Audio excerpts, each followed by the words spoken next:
My wife has been peeking at me from around corners and behind furniture. It's gone from weird to terrifying. My wife, Lynn, and I have been together for 6 years and married for 11 months. Our entire history together has been very normal, and never once have I noticed any weird behaviors or red flags. I can't stress enough how out of character this whole thing is for her. Lynn is very kind, intelligent, and thoughtful. She's always been the no-nonsense type of person. Being childish or trying to scare me is not something she'd normally do. She doesn't even like watching horror movies. When we first started dating, she agreed to watch The Shining with me because she knew how much I loved horror. She was so scared that she didn't even make it through half of the movie before we had to turn it off. She isn't into anything creepy and has never been into pranks. It's just not her cup of tea, and that's fine. But that's what was so strange about this. It's just so unlike her. I should also add that she never had any mental health issues, and as far as I'm aware, it doesn't run in her family. I know some people are able to hide their mental health problems, but in the 6 years we've been together, I think I'd have seen some sort of sign. 2 months ago, I was in the kitchen making myself some coffee before work. I was running a bit late that morning and knew I wouldn't be able to make it to Dunkin' Donuts for my usual morning fix. I took a sip of my coffee as I hurried down the hall towards the front door, when I happened to notice Lynn peeking at me from around the corner ahead of me. I could only see her eyes and a strand of her long dark hair hanging against the wall. The rest of her body was concealed behind the corner. I nearly spilled my coffee when I saw her. I did burn the shit out of my lips. "Geez, Lynn," I said, wiping a few drops of coffee from my pants. "You scared the shit out of me." She immediately popped out of view like a little kid that had been caught. I heard her scurry off towards the living room, and by the time I got to the front door, she was out of sight. It was really weird and just totally out of character for her, like I said. But I also found it kind of funny that she was being more playful and a little less serious. I shouted that I loved her and called her a weirdo. As I shut the door behind me, I heard her laughing. Her behavior was a bit odd, but it certainly wasn't something to call a priest over. I forgot about it by lunch, and by the time I got home, she was her normal self. I didn't bring it up, and neither did she, and life went on. The next incident happened 3 days later. It was around 2 a.m. and I had woken up to get a drink.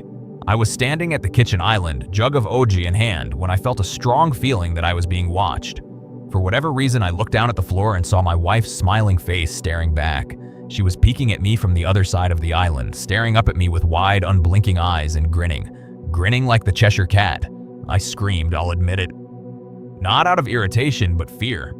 For some reason at that moment, I was scared.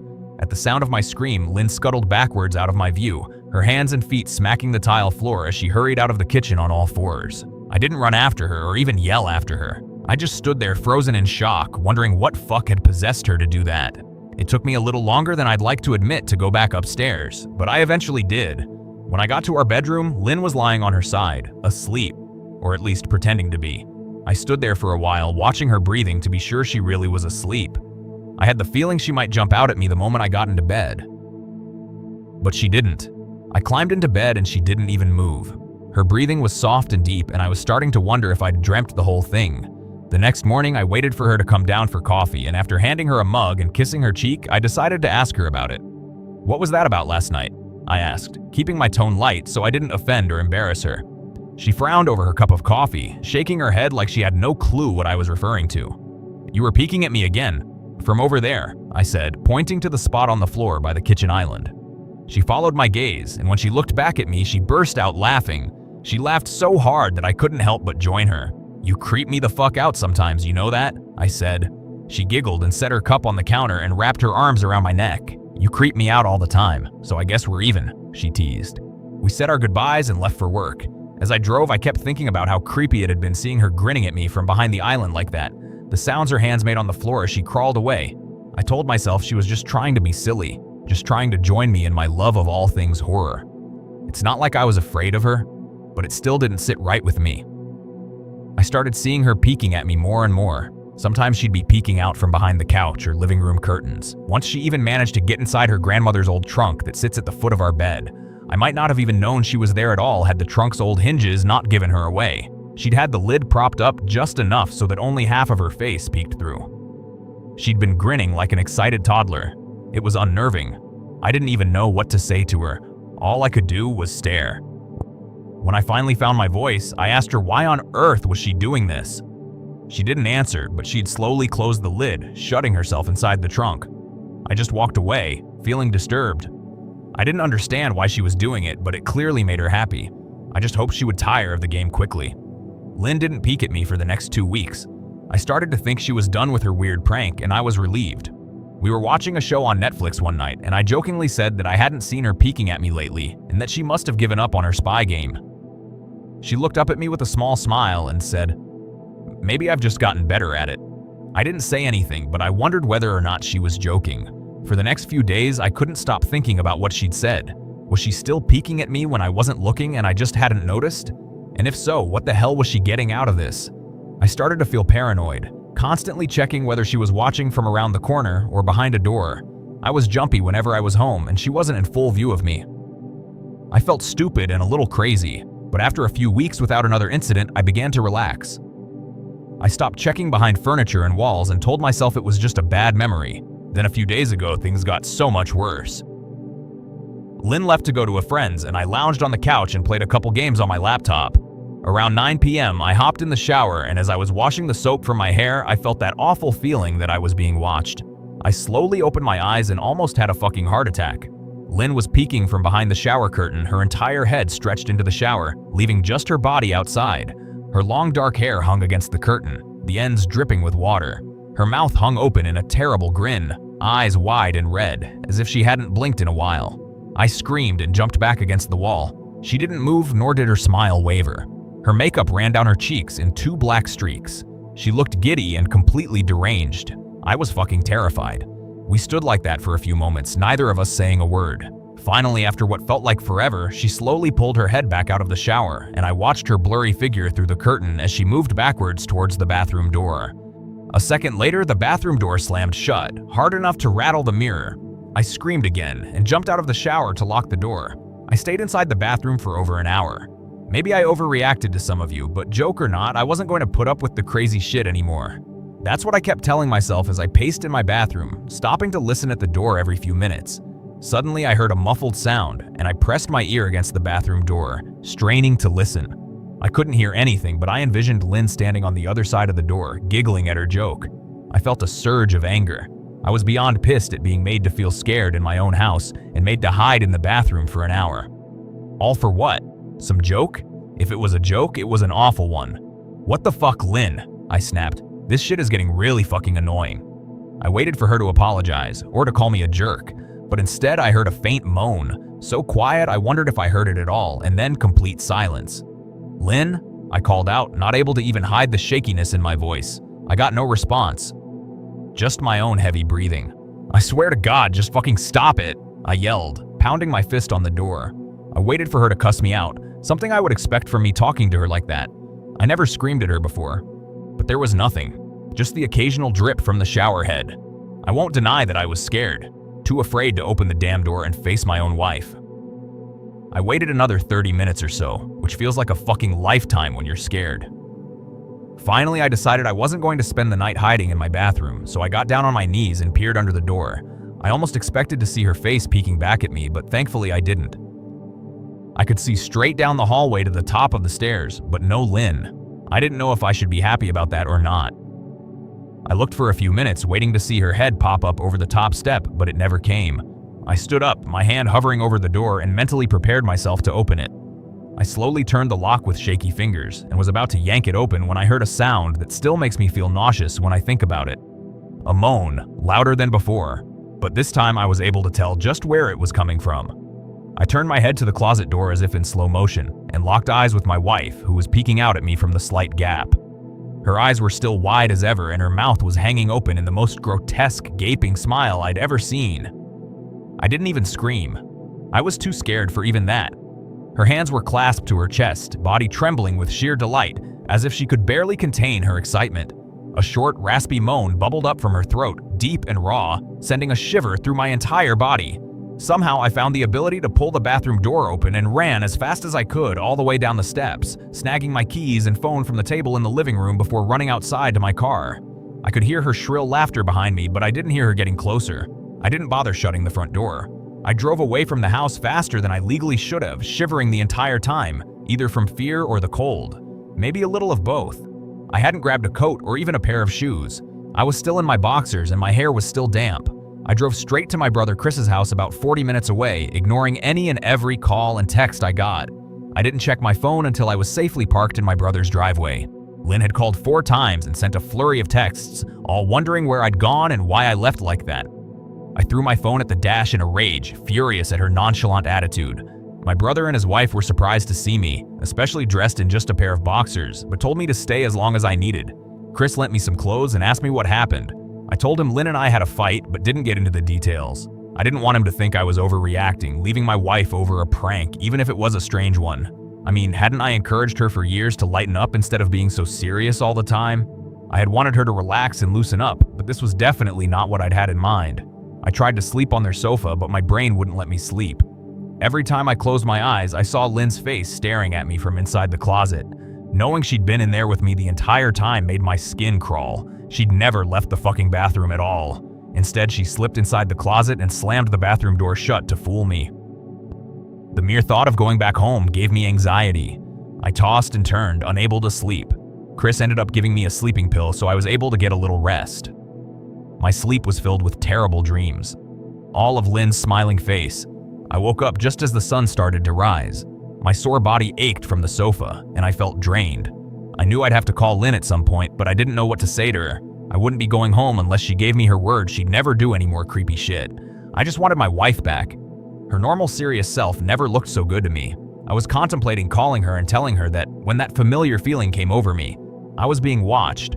I was staring at the ceiling, my heart in my throat. I didn't want to look away, but the longer I ignored the feeling, the worse it got. My eyes drifted away from the ceiling almost on their own. Her face was pressed up against the window beside the couch, staring down at me with that same gaping smile. Drool dribbled down her lips, leaving 2 long streaks down the glass. I didn't know how long she'd been there, but something told me she'd been there quite a while. Possibly all night. I didn't bother screaming, though I was afraid anger trumped any fear I felt at that moment. I jumped up from the couch and pounded my palm against the glass. "Lynn, are you crazy? What the hell is wrong with you? Just go home," I shouted. "Now!" She didn't move, and her ghastly expression never changed. If anything, her smile only grew, as if she had never been more elated. I could hear Chris and his wife moving around upstairs. As if Lynn could hear them from her place outside, her head twitched slightly in their direction, and she began to close her mouth slowly. Chris called my name from upstairs, obviously concerned. I turned to see him and his wife Rebecca hurrying down the steps. When I turned back to the window, Lynn was gone. The only sign she'd been there at all was the 2 streaks of drool still dripping down the glass. I tried explaining to Chris and Rebecca about waking up to see Lynn watching me through their window. They were skeptical. Who wouldn't be? Chris and I went outside to the spot in front of the window, but there were no footprints in the dirt, just a slight indent. Animal probably, Chris guessed, and I didn't argue. He and Rebecca assumed I dreamt the entire episode, but they didn't understand, and I was too tired to explain it to them. I called out of work that day and turned my cell off. I didn't want to face Lynn. Just talking to her was too much for me at that point. I really started to believe something was irreversibly wrong with her. That no matter what promises she made, we'd never be the same again. The thought saddened me to my core. I cried most of the morning. By noon, I figured I was ready to confront her. Give her one last chance to explain herself. I could at least give her that after 6 years, I told myself. I turned my phone on and saw the dozens of texts she'd sent, all from a seemingly concerned wife. "Can we talk? I love you. Please call me. I'm really worried. Can you answer? Just come home." And more of the same. All texts telling me she loved me and she wanted me home. How worried she was. Not a damn one addressing the crazy shit she pulled. Up. Like she hadn't been acting like a character from a Stephen King book. Even her texts were different. She normally texted novels just to tell me to pick up a loaf of bread. You'd think she'd have more to say to me after her bizarre shenanigans. I know it probably seems childish to some of you who are miles away from this situation, but if you saw the way Lynn had looked at me, how she scampered away on all 4s like some wild animal, grinning at me from inside the closet like a lunatic, then I think you'd find my reaction was warranted. I ended up staying with Chris and Rebecca for another night. I didn't wake up yesterday until afternoon, and thankfully I didn't see Lynn's face watching me through the window. I don't want to pry, because it's not my place, but is this fight something that can be mended? Rebecca asked. She'd made us both a sandwich for lunch, and I knew she wanted to breach the subject without seeming to be nosy. I don't know, She's like a different person, I said, choosing my words carefully. I still wasn't ready for her or Chris to know the full extent of the batshit craziness I had been dealing with. People change, Ben, but she's still the same woman you married. Maybe you both just need to talk through your issues. Whatever's going on, I'm sure it can be fixed," she said, ever the peacemaker. "I think it's beyond that now. I don't think talking would help. I just don't trust her," I said. The words stung in my heart. I missed and loved my wife. But how could I live with someone like that? Living in constant fear didn't sound too appealing. "Lynn loves you. She has to be absolutely crushed," she said. "I don't know about that," I said. "Well, she certainly seemed like it to me. I've never seen her so upset." "Very much unlike the Lynn I know," Rebecca said, shaking her head sadly. It took a full minute for her words to really sink in, and when they did, I felt dread worming its way through my skin. "Wait, what do you mean? You saw her? You saw Lynn?" I asked, my mouth suddenly dry. Rebecca nodded casually as if that fact wasn't nightmare fuel. Maybe for her it wasn't. "She stopped by this morning just after Chris left for work," she said, cleaning the plates from the table. "I didn't see her car though. Maybe she took an Uber or something." "Beck, what did she say? Did she come inside?" I asked, sweat starting to break out on my forehead. I began looking around, examining corners as though a predator lurked behind them. "No, she just asked if you were awake yet, and I said that you weren't."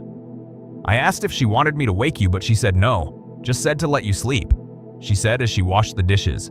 "That's all? She didn't say anything else?" I asked. "No, she looked awful though, like she hadn't slept in days. I think you should call her." I got up from the table and thanked Rebecca for lunch. I felt a little bit better at the knowledge that at least she hadn't come inside. Still, I needed to double check that the doors were locked.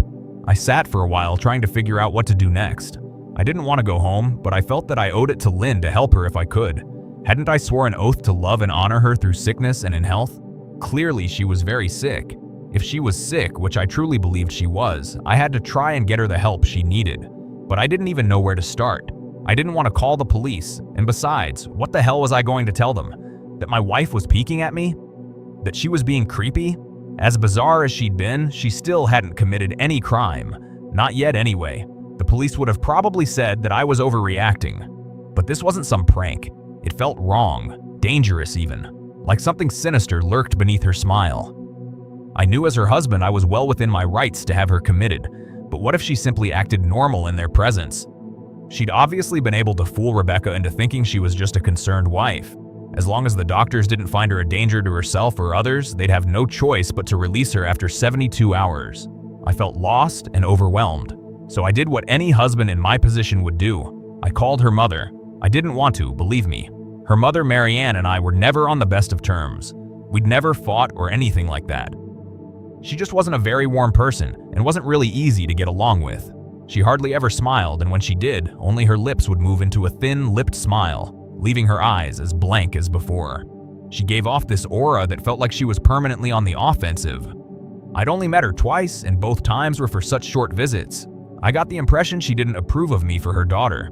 Lynn always ushered us out quickly, as she didn't want me to feel uncomfortable, which I was grateful for. Being in her mother's company felt almost unbearable. Like walking on glass. I was glad when we moved 3 states away so we didn't have to see her often. I was happy to avoid the woman, but I needed her help. I really didn't want to talk to her at all, but I had to talk to someone, and someone who knew Lynn better than I did. So I grit my teeth and did what I had to. "Yes?" she answered, already sounding irritated. "Marianne, it's me, Ben. Do you have a minute to talk?" I asked. I could hear her cluck her tongue in irritation. "I'm in the middle of writing some checks, but if you insist, I suppose I can spare a moment." "What is it that you want to discuss, Benjamin?" she said, coolly. "It's about Lynn. She's been acting strangely, and I was wondering if you had any idea whether there was something—" I was quickly interrupted. "It's a bit difficult to follow your rambling, Benjamin. What is that you want from me?" she asked. I could almost see her standing there in her thin sweater and slacks, tapping her fingernails impatiently on the table. "I wanted to know if you'd ever noticed any odd behavior, or possibly any mental health issues," I asked. There was a long, uncomfortable pause that I couldn't tell was because she was just thinking, or something else. Finally, after a few seconds, she spoke. "I'm not sure if this is one of your jokes, Benjamin, but if so, I don't find the humor in it. Now I do have business to attend to, as I've said, so if you don't mind," she said, but I cut her off before she could get rid of me. "Marianne, it's not a joke. I'm sincerely concerned about Lynn's mental health. Her behavior has been very erratic lately. I'm very worried about her, and I figured as her mother, you would be as well. I said, my frustration evident in my voice. If you're truly concerned, then I suggest you get the health professionals involved. I don't know what you expect of me. She snapped. I could tell she was seconds away from hanging up, and for some reason I was desperate not to let her. I had the feeling that she knew a lot more than she was letting on. Please, if not for me, do it for Lynn. I tried. I heard a faint, shaky intake of breath, as if she were trying to hold her steely persona together, but failing. Marianne, I started. Benjamin, I don't know what to tell you. My only advice would be to seek professional help. Do not call here again. Goodbye. I tried to call out to her, but she'd hung up. I tried to wrap my head around the call and her refusal to help me. Even if she didn't like me, why wouldn't she want to help her own daughter? I couldn't understand that. I tried to replay the conversation, desperate to find something I missed. After a while, I almost gave up until I remembered her last words to me. Seek professional help, she'd said those words with a bit of urgency. I could have just been grasping at straws, but no, I was sure her voice had changed ever so slightly when she'd said that. As if they were very important. What had she meant? I assumed she'd been referring to medical professionals, but maybe she was referring to someone else. Someone that she didn't, for some reason, feel comfortable saying directly. Or maybe I was just desperate. I waited for Chris to get home, and after a very long and exhausting conversation with him and Rebecca, I convinced them that Lynn truly needed psychiatric help. I didn't tell them everything. I wasn't prepared to go into it yet, but I told them about our last encounter. How she'd hidden in the bathroom, peeking at me from the closet. They were obviously shocked, but thankfully they believed me. They too just wanted to help her. Still, they didn't think it was all that serious. Weird, maybe, but not dangerous. They just kept saying that Lynn had to be playing some kind of weird joke. Maybe for YouTube? Rebecca offered, if only half-heartedly.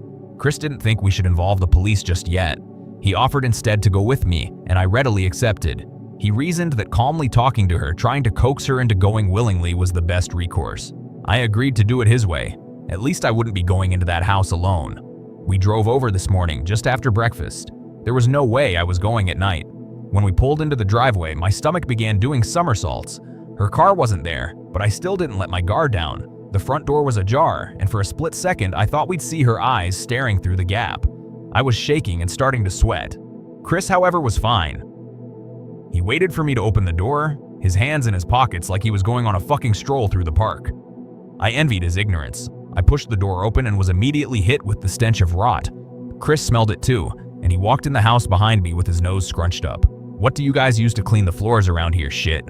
Chris mumbled. "Shut up," I said, my eyes darting around for any signs of Lynn. The house was deadly quiet and dark despite being 10 in the morning. All the curtains were closed up tight, refusing to allow any sunlight inside. If I hadn't left it just 2 days prior, I'd have thought the house to be abandoned. We moved through each room, carefully checking any place that she might hide, occasionally calling her name. "Why the fuck are you looking under the couch?" Chris asked eventually. "Aren't we looking for your wife?" He was looking at me like I was a moron. "Let's just go upstairs," I whispered.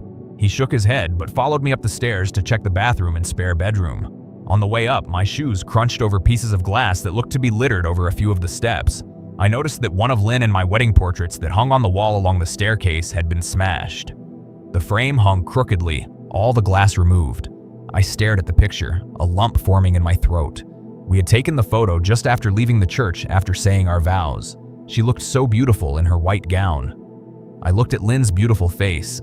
I never dreamed her face would ever be a source of terror for me. We climbed the rest of the steps and checked the spare bedroom, but it looked completely untouched. I was hesitant to go into the bathroom, my fear from that night coming back to me all at once. Chris noticed and offered to go in by himself, but I couldn't let him do that. So we walked in together, checking the closet and the shower. The bathroom looked as if it hadn't been touched since the night I left. "I don't think she's here, Ben. Why don't you pack some clothes and we'll try coming back tomorrow or something," Chris said. I nodded and went into our bedroom and shoved some clothes into a duffel bag. When I checked inside our closet, I came across the source of the smell and gagged. Chris took one look and lost all color in his face. He had to go stand by the stairs to get away from the sight and smell. I gazed down in shock at what lay inside my bedroom closet. Soaking into the rug were at least a dozen eyeballs, all carefully laid out in pairs. Some were as large as a quarter, while others were as tiny as a marble. I stared down at the eyes she'd collected from small animals, and I wondered how she'd gotten them, and shuddered at the thought. Man, I thought I had it bad with Becca's shoe addiction. But fuck me, your wife's in here collecting eyeballs. Chris said, gagging. "Ben, I think we should go," he called from the hall. I'm getting nauseous. All right. I grabbed my duffel and shut the closet door on my new nightmare. I stepped out into the hall and took a deep breath of air. I could taste the rot on my tongue and I couldn't help but gag. Who the fuck lines up eyeballs in their closet like that? Chris mumbled. I tried to tell you she needed help, I said. She doesn't need help, Ben. She needs a fucking exorcist, he said. You coming or what? I can't stand the smell any... His words died in his throat and his eyes grew wide with fear. I didn't ask him why. I could feel it. Someone was watching me and I didn't think it was the eyes in the closet. I turned around, my eyes slowly scanning the bedroom. Christ, I whispered, as I finally saw what we'd missed. Under the bed, curled on her side, watching us with the excitement of a kid on Christmas morning, was my wife. She held her hands together just under her chin, and they were shaking eagerly. Now that she knew she'd been found, I could hear the quiet noises she was making. A sort of hiccuping sound in her throat, as if the excitement was just too much for her. It was unnerving, to say the least. Wide eyes and that same huge smile. Everything in me told me to run, but I forced it away. This was my wife. No matter how twisted, she was still the woman I married. I had to help her. Lynn, I said softly. She didn't respond, but her head bobbed back and forth in two quick little movements as if she were nodding. Baby, I just want to help, okay? Can you let me do that? I asked. I had taken a single step forward, approaching her like some kind of dangerous animal. I love you, Lynn, I said softly, taking another step closer.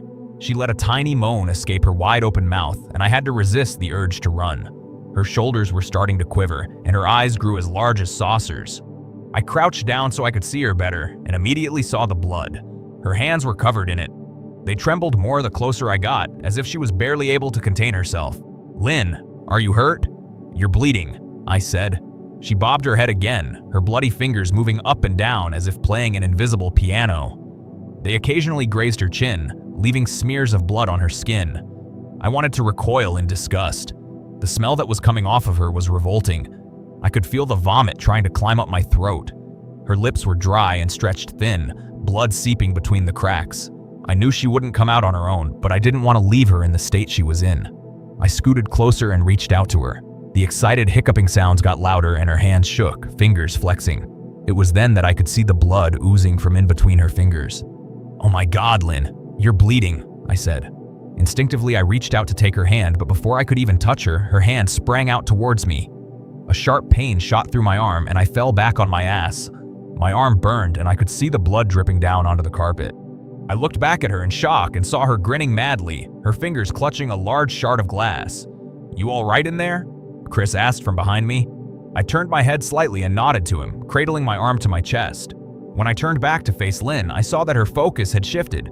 She wasn't looking at me anymore, and she wasn't smiling anymore either. She was staring past me, her eyes glaring at Chris the way a hungry lion might stare at an antelope. Her mouth was still hanging open, but it was twisted into a snarl. I got to my feet and began walking backwards down the hall, afraid to take my eyes off her. Are you bleeding? Chris asked. The moment the words left his mouth, Lynn started fast scooting out from under the bed, the glass shard still in her fist. Chris, run, go, I yelled. He must have been too afraid to move because a second later I felt my back bump into him. He was still standing at the top of the stairs, staring at the horror that was my wife. Lynn had crawled completely out from under the bed and stood in the bedroom doorway, her face twisted in rage. Her whole body was visibly tense. Blood ran down her fingers and onto the floor. Jesus, Lynn? Chris said, You, playing hide and seek? I reached back and pushed him towards the steps. Move your ass, Chris, I said as quietly but firmly as I could. Lynn bobbed her head in fast, sharp motions and began to grin, stretching her mouth open wider and wider so that her chin seemed to touch her chest. I heard Chris mutter a prayer and then he was running down the stairs. I stood at the top of the steps, stuck between the love for a woman who clearly needed serious help and self-preservation. I only want to help, I said, choking back tears. Her eyes focused on me once again as she slowly lifted the glass, holding it out in front of her, and then she started sprinting towards me, grinning with utter excitement. Thankfully, my body took over and I flew down the stairs, skipping 2 or 3 at a time. I made it to the front door before I felt her leap onto my back, wrapping her arms around my neck, her open mouth next to my ear so that I could hear those terrible hiccuping sounds up close. I shook her off me, knocking her to the floor. I felt a searing pain in my back as she went, but I tore open the front door and bolted to my car. Chris was standing in the front yard, talking on the phone with the police. I didn't say a word. I just ran to my car and jumped in. Chris took the hint and followed me. Still on the line with 911, I watched the rearview mirror, sure I'd see her there, running after us. But I never did. I went straight to the ER and got 11 stitches in my arm and 3 on my back. The police asked a lot of questions and went back to the house to do a search, but of course, Lynn wasn't there. They advised me to stay with a friend or relative for a while and to file a restraining order as soon as I could, but none of those things would matter. Somehow, I just knew. I dropped Chris off at home and went to a motel an hour away. I wanted to put as much distance between me and Lynn as I could. This is where I've been for the last 4 hours. I thought maybe the police would find her, maybe they'd get her the help she desperately needs. But now I don't think so, because 40 minutes ago I got a text from an unknown number. Just 3 words. I found you. And a picture attached. The picture was dark and grainy, but I instantly knew what it was. There was no mistaking my wife's eye. I started typing this out immediately after. I don't know what to do. I'm alone and scared, and I can't help but feel that I'm being watched.